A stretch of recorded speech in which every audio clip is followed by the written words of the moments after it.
Alhamdulillah, wa salatu wa salamu ala rasulillah wa ba'd.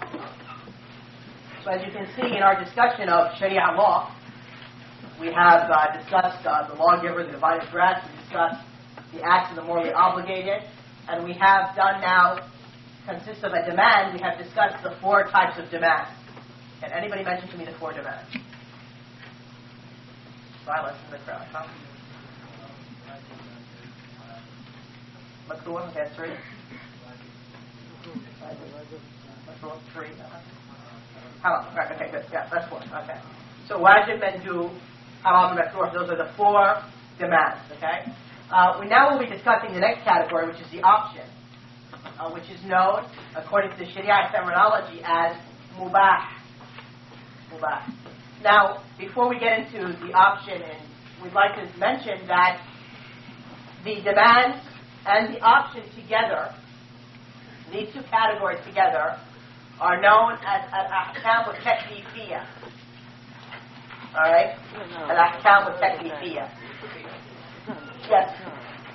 The 4 demands that we mentioned, which were the wajib, the mandub, the makruh, and the haram, with the option, the mubah, those 5 rulings, okay, are collectively known as al-ahkam al-taklifiyya.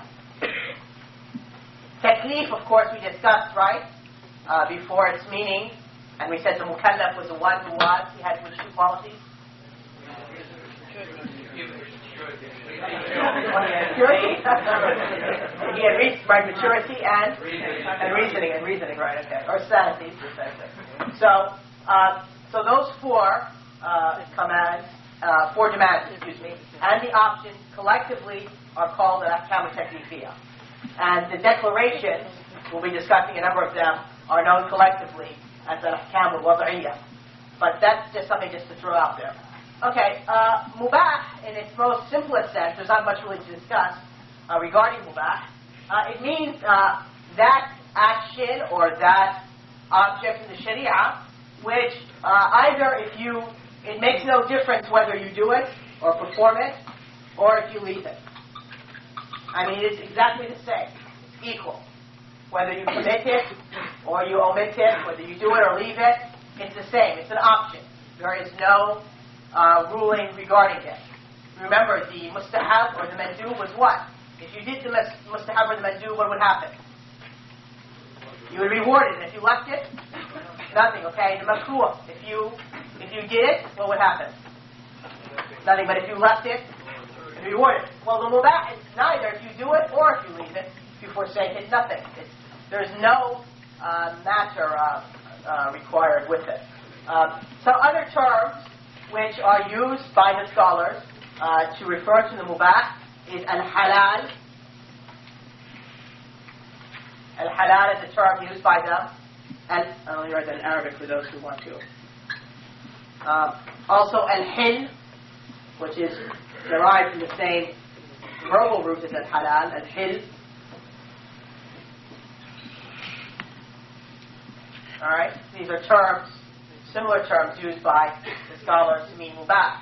Although, as we saw with the other terms, sometimes certain authors, certain scholars of Usool al-Fiqh, or sometimes certain legal schools will use these terms with some different shades of meaning depending upon the terminology they use. So always when you read a legal book, you have to be aware of the terminology used in that text. Alright, now the matters which are mubah, okay, are of 2 types. We make the categories, we can give 2 general categories for that. The categories of the mubah.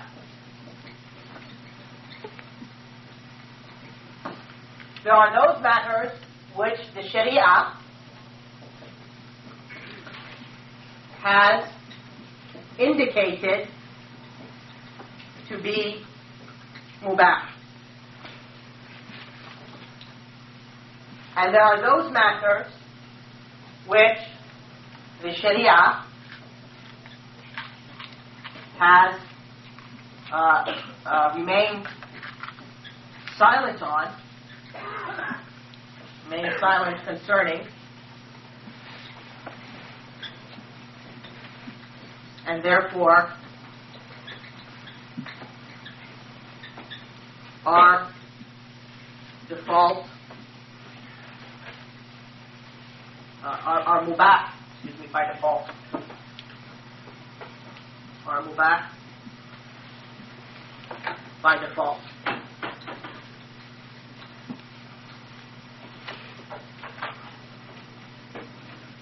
An example of something which the Sharia has indicated to be mubah would be that verse in Surah, let me get the verse number for you.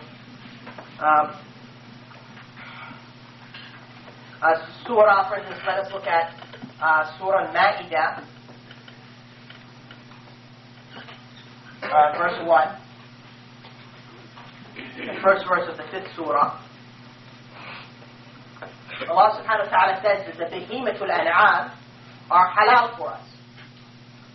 The behemothul an'am refer to 4 categories of animals, being sheep, goat, cattle, and camel. So here the Sharia has indicated that these animals are halal for us. Mubah. If one eats camel, does he receive a reward for it? No, okay. If one does not want to eat camel, does he receive a punishment? Or no. It's mubah. There are other matters which the Sharia has remained silent regarding. There's no specific text, either in the Qur'an or in the Sunnah, which tell us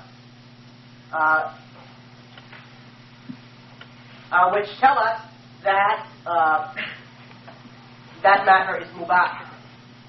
And by default, we consider it mubah because we have a principle in the Sharia, which we will be discussing when we discuss the Sharia maxims in one later lesson, inshallah, that all matters are lawful, except what the Sharia indicates to be forbidden. And likewise, all acts of worship are forbidden, except what the Sharia indicates to be permissible. And we'll discuss that in a little bit greater detail in a later lesson, inshallah. But the point is that what the Sharia has, the categories of mubah, some of that the Sharia indicates to be mubah, and others the Sharia has been silent on, and so therefore by default are mubah. Those which the Sharia has indicated to be mubah, if later on the Sharia changes its ruling, this is known as, it falls under the category of nasakh, or abrogation.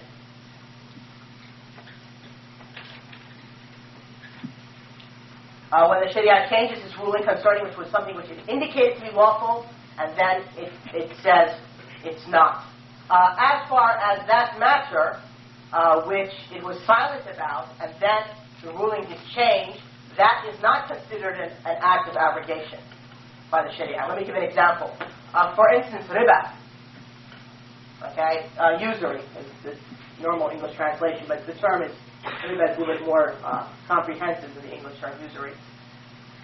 There's verses which forbid in the Qur'an. Okay, prior to those verses, right, which forbid riba, it was mubah to take and receive interest. Okay? Now, when those verses were revealed, forbidding riba, is that then considered an abrogation? No, because there was no text ever in the Sharia which permitted the use of riba. Unlike intoxicants, khamr, where there was a text in the Sharia which forbade people to approach prayer while intoxicated. The understanding then, therefore, would be that to be intoxicated during times outside of the prayer time would be lawful, mubah. And so therefore, that change in ruling, when Allah finally forbade the use of khamr at any time, okay, is then therefore an abrogation of the command. It's saying that. So it's important for us to know, is this matter mubah because the Sharia has indicated to be mubah, so then therefore if there's a change in the ruling, we say it's a type of abrogation, or was it something which was, the Sharia was initially silent on, and that's why it was mubah, so then later on if a commandment appears in Sharia, either forbidding or obligating that matter, we will not call it then to be an abrogation. Are there any questions regarding mubah? Yes. There's a hadith of Rasulullah when he told one of the Sahaba that, just in my words, that if he has sexual relations with his wife lawfully, then he is rewarded for it, and he wants to know why, because he wasn't doing it without any ibadah, worship, he said, because if he did it unlawfully, he'd be punished for it. Therefore, similarly, if he did something lawfully, he'll get a reward for it. And if it is authentic, then what do they do with the other things, like eating food, for example, which is lawful, as opposed to not eating it, which is not eating unlawful food? Okay.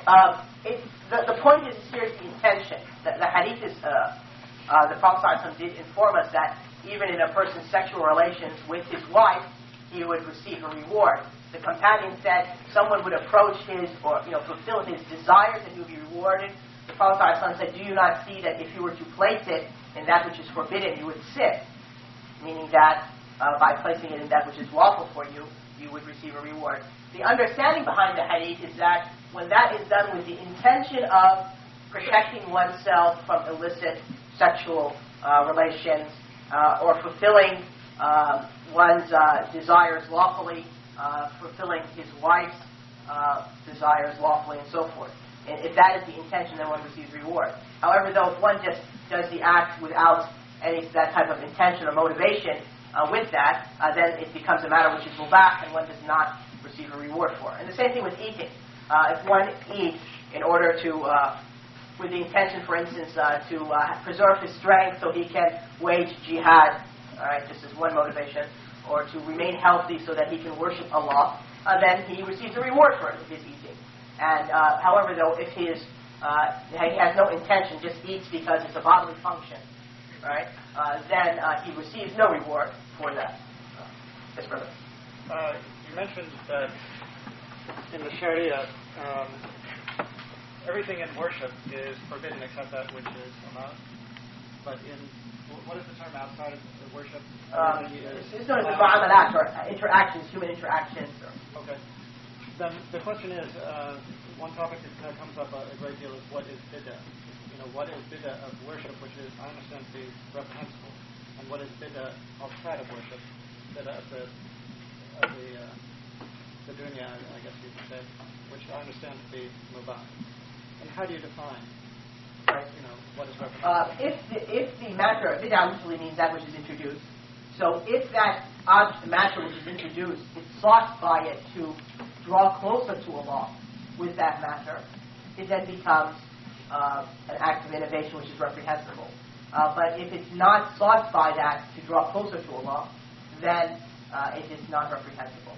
So for instance, cars and airplanes and different types of garments like nylon and polyester, since they're not sought in and of themselves to worship Allah through them, they do not become acts of innovation which are reprehensible.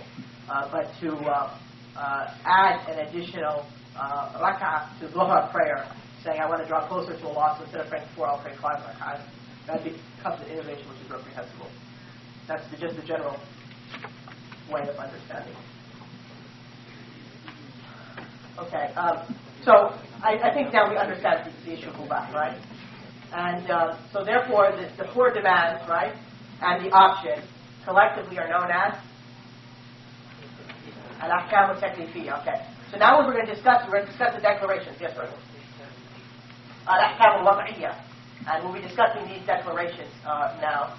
I don't know if we'll be able to get all of them in this class, but we'll continue, inshallah, in the next lecture after Dhuhr prayer and lunch.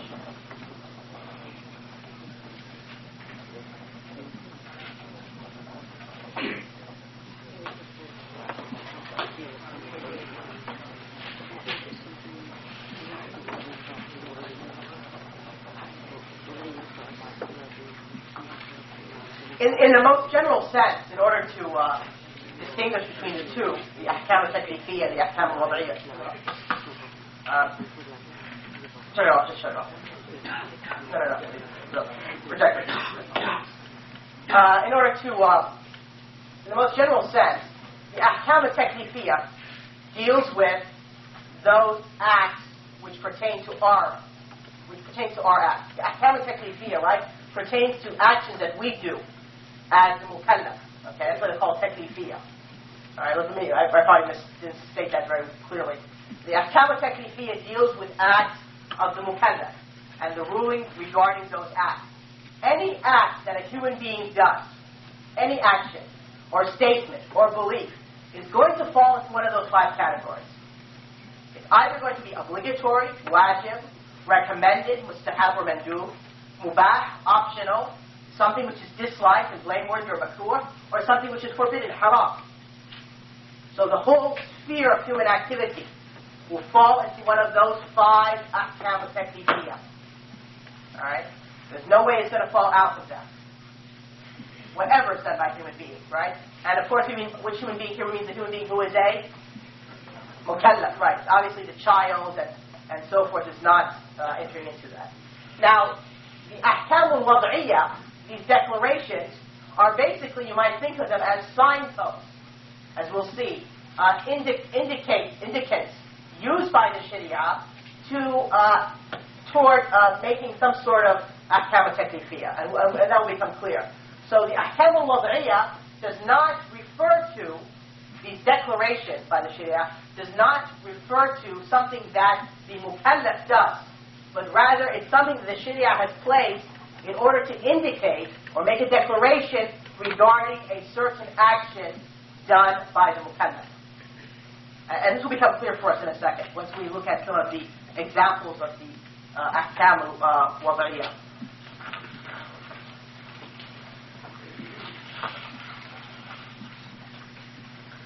All right, the first of the ahkam al-wad'iyyah, which we'll be discussing, is cause. And this is known as at-Sabab.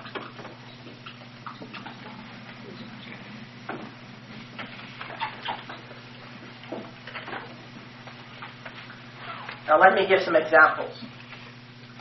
Okay. Pronounce.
All right, these are some examples to help us understand this concept of a sabab.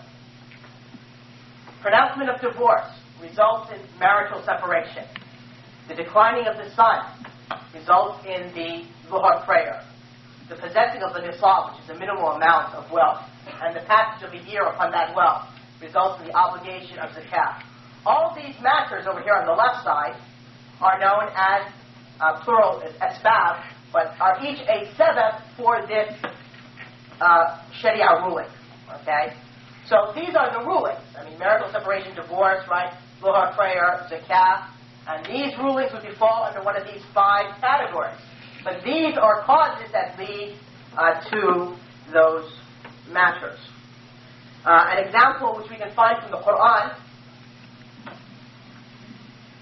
especially with the Zuhur prayer, is Surah 17, verse 78, whereby Allah subhanahu wa ta'ala says, أَقِمَ الصَّلَاةِ لِدُلُوكِ الشَّمْسِ, establish the prayer for the declining of the sun. So Allah has linked the prayer to the sun's decline. And so therefore the sun's decline is a cause.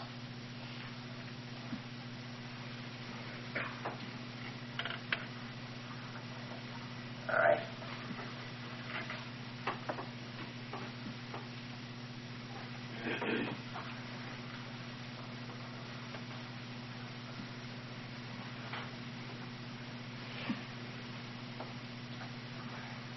Now, whenever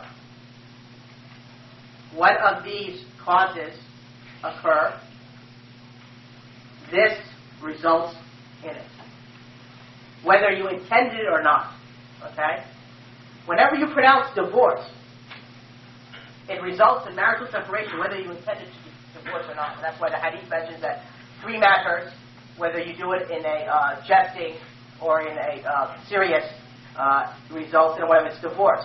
The sun declines. Whether you intend to pray or not, the prayer has become obligatory. Okay?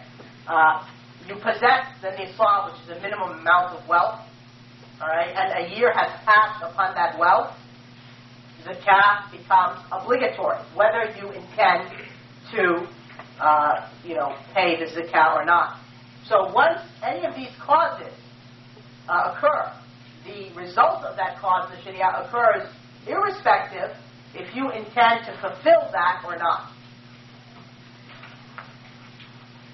And so therefore we may define the sabab, to give it a definition, as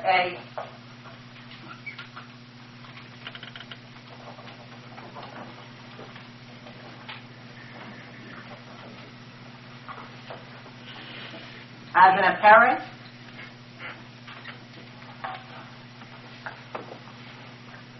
fixed quality which affirms a judgment in that the lawgiver has linked that judgment to it. That's the definition of sabab or cause. No, we're talking here about, who said qadr? No, because remember we're talking about what? Law here. Okay, remember in the first lesson we did, we said Allah is the judge in 3 matters, the sense of laws, okay, the commands and prohibitions, in the sense of his decrees, which is the qadr, right? And in the sense of the way he judges us on the day of judgment. And our whole discussion here on Usool al-Fiqh is regarding what? The commands and prohibitions of the law. Those things which you can do out of your own volition. So Allah's decrees doesn't fall, this does not recur to that. And so therefore a cause in the legal sense, or a sabab, is an apparent, it means it's something that's not hidden, it's something which is apparent, and it's fixed, it's determined, quality which affirms a judgment, in that the lawgiver has linked that judgment to it. So, marital separation or divorce is a judgment which has been linked to the pronouncement of divorce. Whenever there's a pronouncement of divorce, this occurs.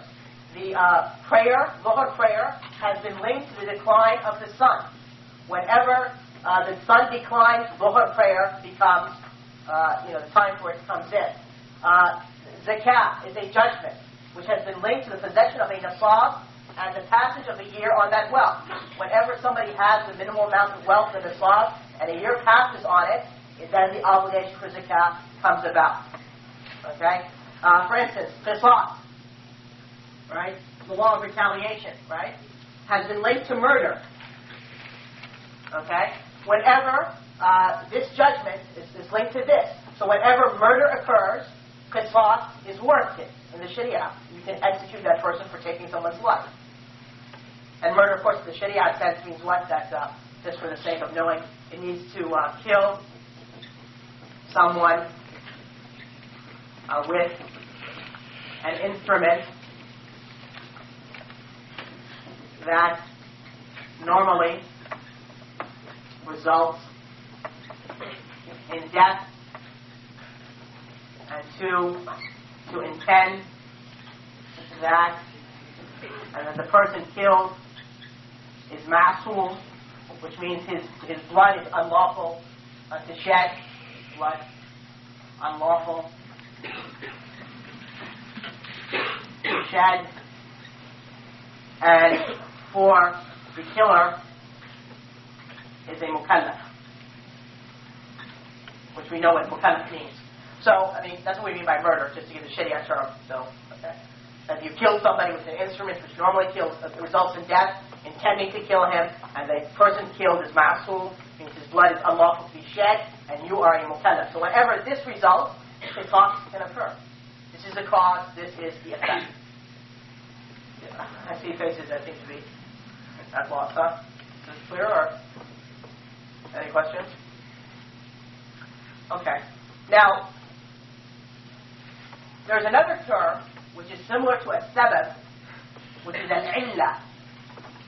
I'd like to write it here, al-illah.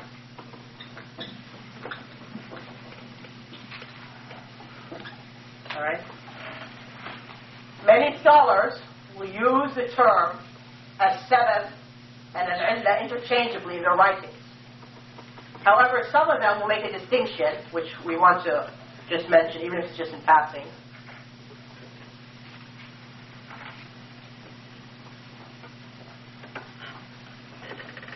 And al-illah, they would define it as when the reasoning behind the cause is apparent, and sabab when the reasoning behind the cause is unapparent.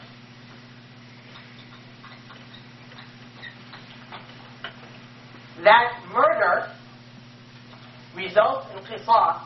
It's apparent what's the wisdom behind that, okay?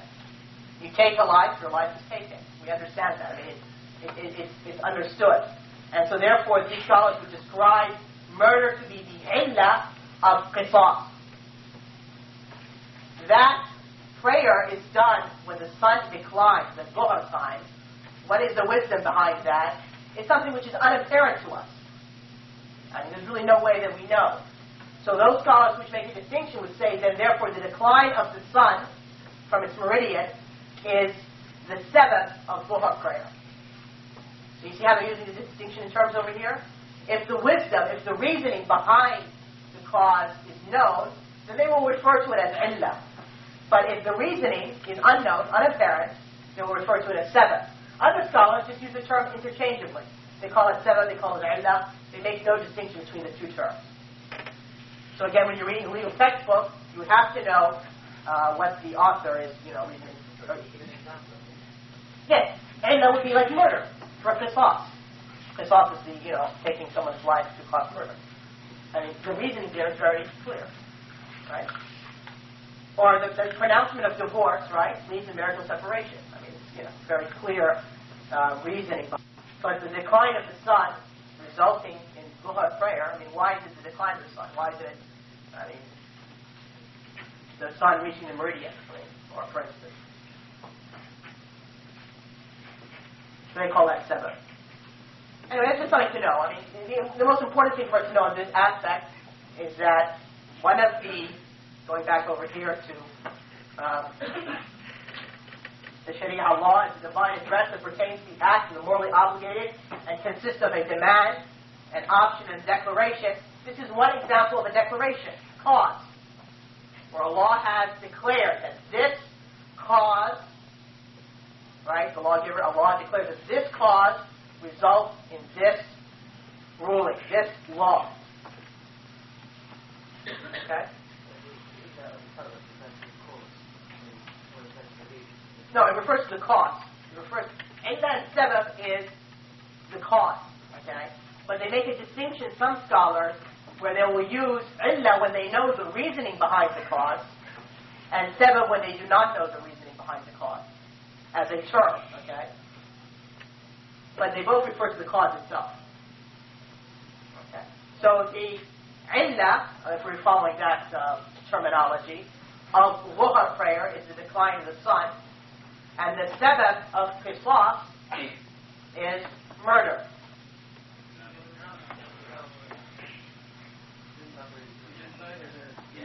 Oh, yes. Yes, that's when the reasoning behind it, excuse me, it's the other way around, yes. The illah of qisas is murder. I'm just paying attention at least. So the illah of qisas is murder, and the sabab for dhuhr prayer is the decline of the sun.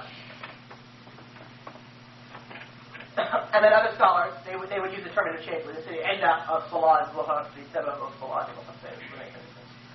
Okay, let's take another declaration by the Sharia.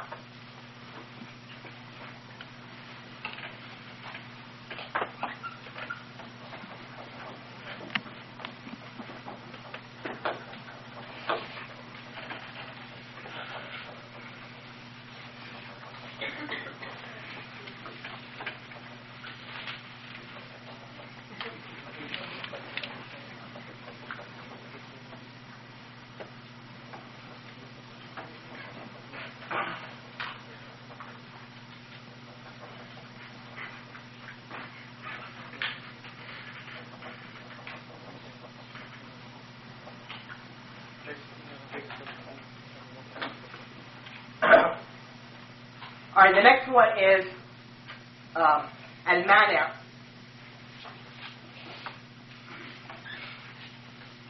which means impediment, we can say in the English language, impediment.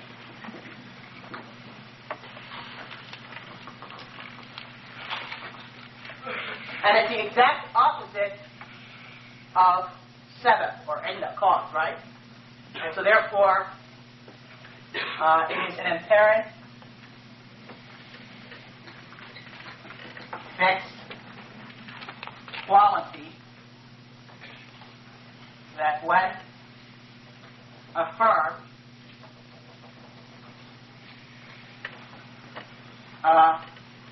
prevents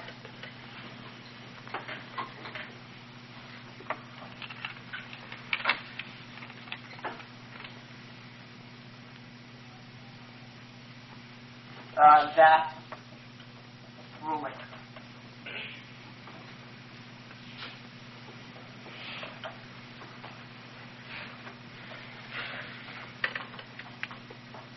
Okay, let's give an example again with the murder. We said that murder is the sebab for a qisas. If we later find out that the murderer, okay, is the father, okay, and the one who was murdered was his son or daughter, then fatherhood becomes an impediment, a manner for qisas. Because the Prophet ﷺ forbade the application of the qisas upon the parent killing the child. A parent who kills their child will not be under qisas. So then we would say that fatherhood is the manner or the impediment for the qisas. Okay? Let's think of another example.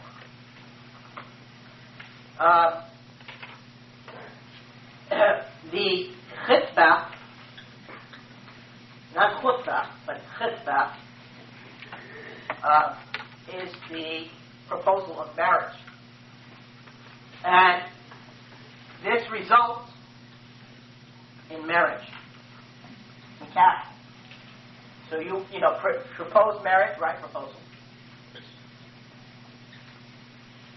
The khitbah, and it results in marriage. This is the sebab. This is the cause. This is the result. Excuse me. This is the cause. This is the result. We later find out that the woman was in her iddah, her waiting period. Let's say she just was divorced, and that waiting period had not been completed yet. Or her husband, her first husband, had passed away, and she was still in the waiting period. So, iddah, that waiting period, becomes a manner, an impediment to marriage. And so therefore, this apparent fixed quality, when affirmed, prevents that ruling. So we would say that marriage did not occur, that contract was not valid, because that apparent fixed quality of iddah prevented that ruling. And over here, there's a qisas, right? That apparent fixed quality, fatherhood, prevented the fulfillment of that ruling of qisas. Now, let's think for a moment. Let's see. Let us imagine that a manner is not present. An impediment is not present. In other words, the one who did the killing is not the father of the one who was killed. Does that necessitate that the ruling will be fulfilled? Huh? Yes? No? No. Okay, who said no and why? Yes? Because it's left at the option of the family of the person who's killed. Well, that's true. That's true, but in a more fundamental sense. Right. Or no, there might be other reasons why that ruling would not be fulfilled. For instance, it might not be qisas because maybe, even though he was not his father, he might have been insane. No, I tried to use the word killing. I'm sorry. Maybe I confused you by the example. Okay. Sorry. All right. Let's say shedding of blood. All right. Let's make it a little bit more general. Okay. So blood is shed.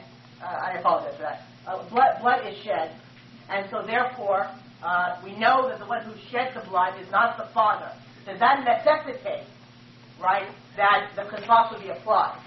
No, because and likewise, the woman was not in iddah. Right? Does that necessitate that the marriage is a valid contract? No, because there could be another reason why the marriage is not valid, right? She is his sister through, fostering, right? Through suckling, okay? Yes? Can I get back to the definition of what you did before? Seven. Yes, seven. So, it's the cause that resulted in the judgment. So that doesn't hold entirely out of it, does it? Let me just hold it entirely. Well, and here you said the shedding of the blood doesn't always result in qisas. Well, in that case, you also say that's not the sabab of qisas then. No, yeah, shedding of blood is not a sabab of qisas. Right, so it's not, okay, right. Right, it's murder that's the sabab of qisas. But I just want to use shedding of blood just to show that just because an impediment does not exist, it doesn't mean by, converse, right, that the sabab is there, because there might be more than one impediment. I mean, when we say that something is an impediment to a ruling, right, there might be a number of impediments. Right. And so therefore, just because one impediment is not there, doesn't mean that another impediment is not there. Just because an impediment is not there, doesn't mean that the cause has been fulfilled. And so therefore, the opposite, yes, while it is true that an impediment or a mana, when existing, affirmed, prevents that ruling, the opposite of that, when it's not there, does not necessarily mean that that ruling exists. Okay, is that clear or some confusion to it? Okay. Yes, brother. Let's go back. We said that the sabab was, once the sabab has occurred, then the action must occur. Does that say, for example, somebody does zina, then they must be killed or whatever? Because then, when the woman came to Rasulullah and confessed to that, she was given the chance just to leave the matter and not for the hudud or punishment to be taken out on her, or that being abrogated now if somebody says that they must be killed. No, there's two issues here. Okay, the act of zina, right, when done by a person who is in ihsan, which refers to the state where they are in a lawful marriage, okay, whereby which they can receive sexual gratification, okay, and they commit illicit sexual intercourse. Makes that person is the cause for its stoning. Okay. Now, the application of that ruling, the actual stoning of that person, needs a number of matters. Either a confession is a cause for that, okay, or 4 witnesses who see the individual in that act. All right. So It's one thing to say that zina is the sebab for stoning to death. And that is a valid statement, okay? But the actual application of the stoning, right, either is by confession, is the cause for the actual application, the fulfillment of that ruling, or for witnesses. So it's not abrogated, but there's a distinction by saying that the ruling is affirmed for that individual in the actual application of that ruling by the judicial authority, the judge. All right. Let's take another example, okay, of a manner, okay. A person commits zina, right? Stoning to death is the cause, okay. We find out the person lives in a non-Muslim land, right?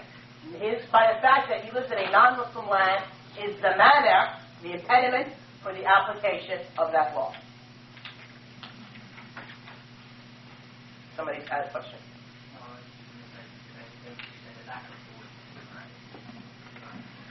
Excuse me?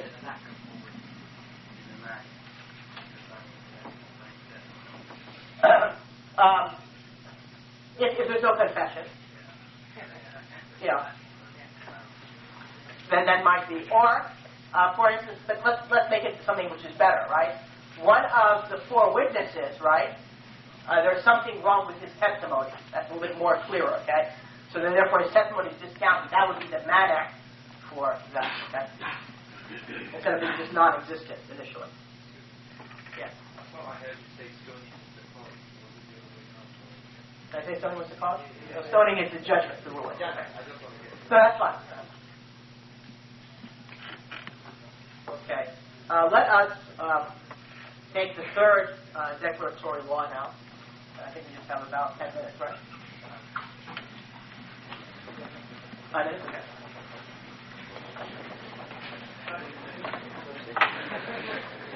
I think we have Salah right behind us, so we need to brothers in the chat. Huh? Well, so okay, so we'll do this one and that'll be good stuff.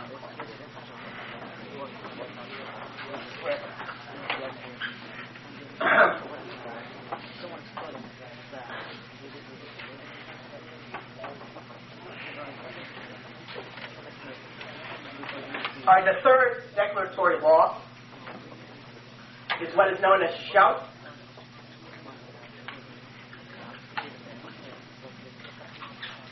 All right, which might be translated as condition or stipulation.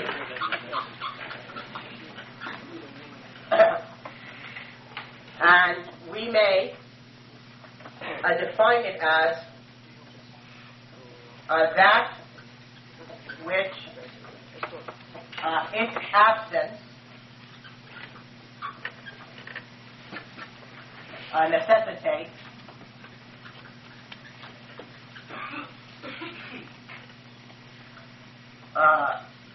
the absence of that ruling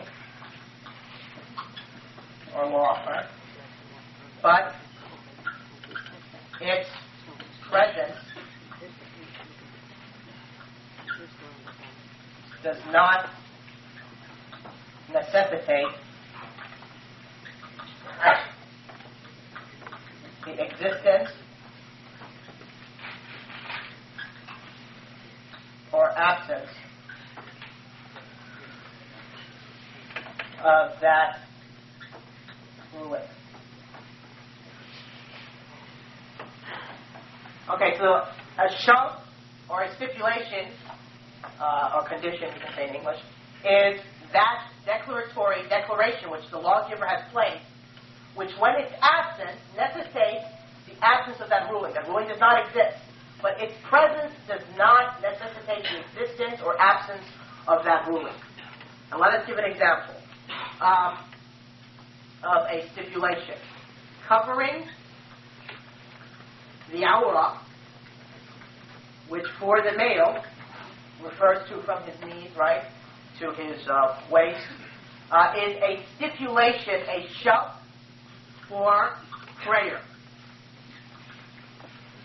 Now, So, if the awrah is uncovered, right, so this condition is absent, means that the prayer, the ruling for prayer is absent. But let's say that the awrah is covered. Does that mean necessarily that the ruling of prayer is fulfilled or absent? Okay, why? We said no. Why? Yes. No, the covering the shoulders, yes, I mean, that's a command, but we're talking about the conditions here. Yes, brother?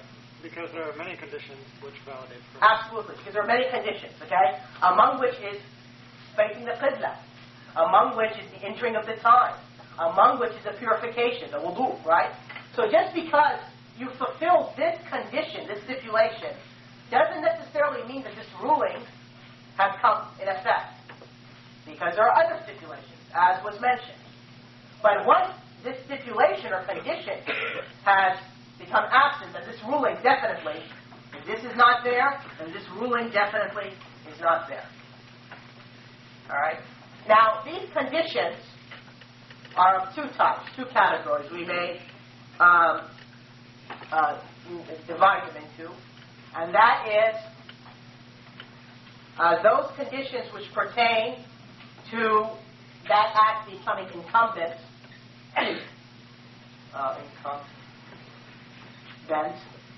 or obligatory, since that was the term I used earlier, and those acts becoming valid.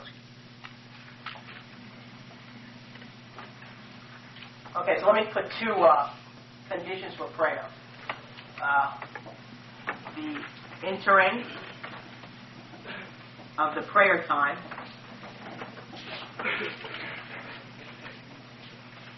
and the facing of the qibla. Here, these two conditions or stipulations of the prayer, which one is a condition for validity and which one is a condition for the incumbent or the obligatory nature of that act? Yes, brother. The first one, the entering of the time is incumbent, whereas very valid. Right. Okay. They're both stipulations for the prayer, but the act becomes, one is a stipulation or a condition for it to make it obligatory. When the time for prayer comes in, that act becomes obligatory. The other one is a condition or a stipulation for its validity. And so therefore, it might be obligated, the prayer time might have come in, but you're not facing the qibla, so the act is not valid. Alright? So when we look at the stipulations for any act of worship or for any contract between two human beings, like buying and selling, divorce, marriage, whatever, we look at the conditions. There are some conditions which make the act obligatory, and there are other conditions which make the act valid. Obligatory or incumbent, the word used is wujub, from which we have our word wajib, remember we did wajib, right? And the word valid, I'll write it in Arabic for those brothers who want it, is sihha, and we will have sihha, and we will have a term which we will come to shortly. It will be the next term, which we'll do in the next class, sahih, which is another declaratory law. Let's see, what else do I want to say before we... Okay.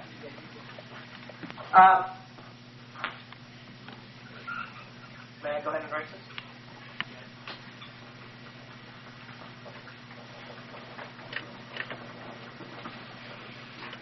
Okay, what are the three declaratory laws that we've discussed thus far? Sabab, okay. Mana, alright. Shart. We'll just put cause, impediment,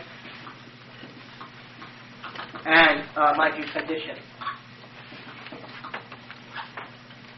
There's a principle in the Sharia.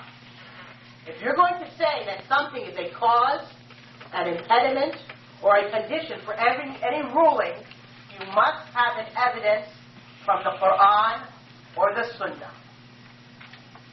You cannot, say that something is a sabab, right, for something is an impediment for a ruling, something is a condition or stipulation for a ruling, without having an evidence from the Qur'an and the Sunnah. And so therefore, the scholars determine the causes, the impediments, and the conditions for the various rulings by something which is known as istiqra'.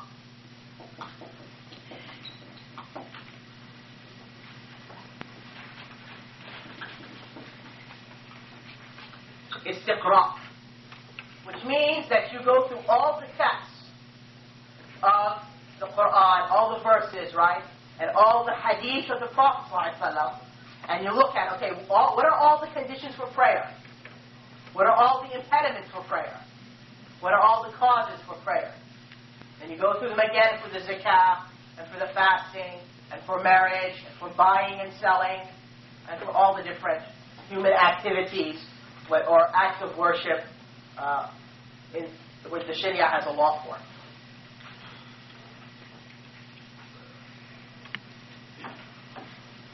And so therefore, sometimes the scholars will differ in determining, right, the causes, the impediments, and the conditions, depending upon how good their istiqra' was. Because some scholars might see a cause, which is other scholars might have not noticed, or might argue that it's not a cause. They might see an impediment, which other scholars might have not noticed, or might not see it as an impediment. They might see a condition which other scholars have not noticed, or might not see as a stipulation for that act of worship or for that contract in that human interaction. Okay, I guess we can take a couple of questions and we'll adjourn for this morning. Istiqra', how to define it? There's a term in the English language. Let me see. What is it?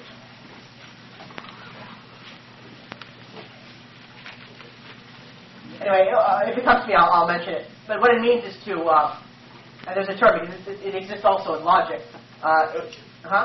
Induction, right? Induction by numeration. Induction by numeration. I think that's the equivalent, English equivalent to what you said. Huh? I don't know. I think that's the English equivalent to it. Right. Yeah, if somebody knows logic and knows a better term, then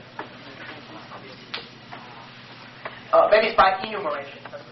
By enumeration. Is it induction or deduction? Huh? I think that's what the debate was. Is it induction or deduction? Yeah. I think it's deduction. Anyway, somebody can look up in a dictionary and come back and just istiqra' is a lot easier. One word, never run through stuff. All right, brothers. Inshallah ta'ala. I think I'll take it for this morning. And inshallah after we'll I guess there's an announcement. Jazakumullah khair.